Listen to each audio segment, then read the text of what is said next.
ಗಾಡಿಯನ್ನ ನೋಡುವಂತಹ ಸಮಯ. ಸುಂದರೇಶ್ ಸಮಾಜ ಸೇವಕರು ಇವರ ಕುರಿತ ಒಂದು ವಿಶೇಷ ವೇಟಿ ಇದೆ. ವೇಟಿ ಪ್ಲೀಸ್.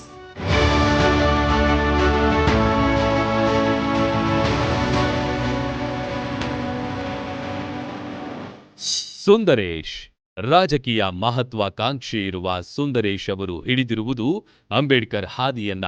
2 ಸ್ನಾತಕೋತ್ತರ ಪದವಿ ಪಡೆದಿರುವ ಸುಂದರೇಶ್ ಅವರ ಅಂಬೇಡ್ಕರ್ ಭಕ್ತಿ, ಪ್ರೀತಿ, ಸಮಾಜ ಸೇವೆ ಡಿಕೆ ಶಿವಕುಮಾರ್, ಡಿಕೆ ಸುರೇಶ್, ಪ್ರಭಾಕರ್ ರೆಡ್ಡಿ ಅವರ ಮೆಚ್ಚುಗೆಗೂ ಪಾತ್ರವಾಗಿದೆ. ಸಮತಾ ಸೈನಿಕ ದಳದ ರಾಷ್ಟ್ರೀಯ ಅಧ್ಯಕ್ಷ ಡಾಕ್ಟರ್ ಎಂ ವೆಂಕಟಸ್ವಾಮಿಯವರ ಮಾರ್ಗದರ್ಶನದಲ್ಲಿ 20 ವರ್ಷಗಳಿಂದಲೂ ಸಾಮಾಜಿಕ ಹೋರಾಟದಲ್ಲಿ ಗುರುತಿಸಿಕೊಂಡಿರುವ ಸುಂದರೇಶ್ ಬಡ ಮಕ್ಕಳ ಶಿಕ್ಷಣಕ್ಕೆ ನೆರವು ನೀಡುತ್ತಿದ್ದಾರೆ.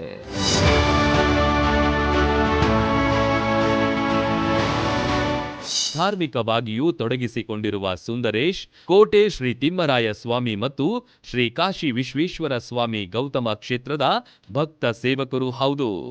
ಸುಂದರೇಶ್ ಅವರಿಗೆ ಭೀಮ್ ರತ್ನ ಗೌರವ ನೀಡುತ್ತಿರುವುದಕ್ಕೆ ಗ್ಯಾರಂಟಿ ನ್ಯೂಸ್ಗೆ ಹೆಮ್ಮೆ ಇದೆ.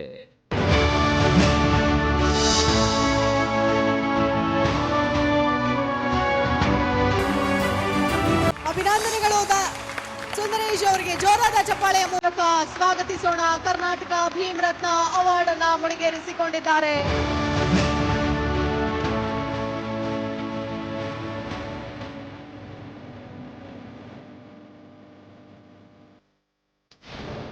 ಬಹಳಷ್ಟು ನನಗೆ ಹೆಮ್ಮೆ ಅನ್ಸೋದು, ನಾವು ಹುಟ್ಟಿನಿಂದ ನಾವು ಯಾರನ್ನ ಆದರ್ಶವಾಗಿ ಯಾರ ಜೀವನನ ನಾವು ಪ್ರೇರಣೆಯಾಗಿ ತೆಗೆದುಕೊಂಡ್ಬಂದ್ರು, ಇವತ್ತು ಅಂಥ ಮಹಾನ್ ನಾಯಕನ ವಿಶ್ವ ಮಾನವತಾವಾದಿ ಭಾರತ ರತ್ನ ವಿಶ್ವರತ್ನ ಡಾಕ್ಟರ್ ಬಾಬಾ ಸಾಹೇಬ್ ಅಂಬೇಡ್ಕರ್ ಅವರ ಈ ಒಂದು ಪ್ರಶಸ್ತಿನ ಗ್ಯಾರಂಟಿ ನ್ಯೂಸ್ ಚಾನಲ್ ಕಡೆಯಿಂದ ನಮಗೆ ನೀಡಿರ್ತಕ್ಕಂಥದ್ದು ನನಗೆ ನಿಜಕ್ಕೂ ನನ್ನ ಜೀವನದ ಕೊನೆ ಉಸಿರಿರೋವರೆಗೂ ನಾನು ಮರೀಲಿಕ್ಕೆ ಆಗದೆ ಇರ್ತಕ್ಕಂಥ ಒಂದು ಅವಿಸ್ಮರಣೀಯ ಕ್ಷಣಕ್ಕೆ ಇವತ್ತು ನಾನು ಸಾಕ್ಷಿಯಾಗಿದ್ದೀನಿ.